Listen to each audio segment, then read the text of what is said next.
Kamakailan lamang ay naglabas ng isang survey ang isang government agency tungkol sa poverty data na nagsasabing walang pagbabago ang kahirapan ng mga Pilipino noong taong 2009 at nitong 2012.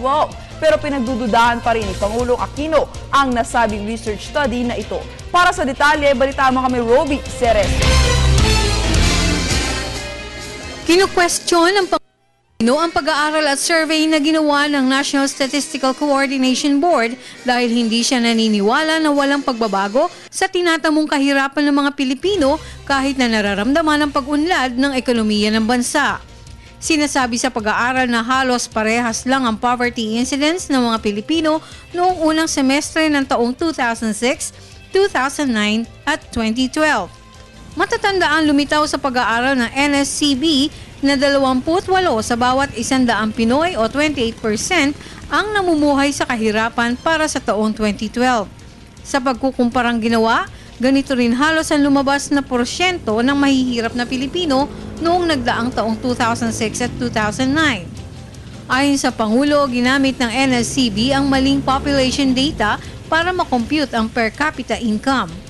At lalo siyang nagduda nang sinabi ng survey na mas mataas ang poverty incidence sa autonomous region ngayon kaysa sa nakaraang administrasyon.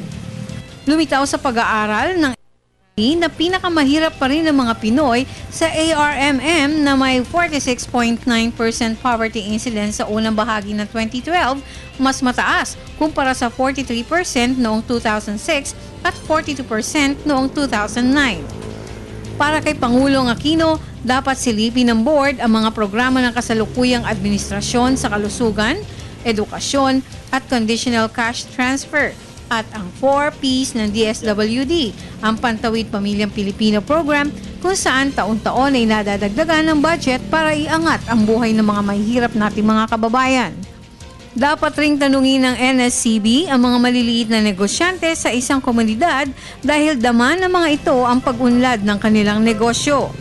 Ganun pa man, hindi pa rin tinatalikuran ng kasalukuyang administrasyon ang problema sa kahirapan ng bansa.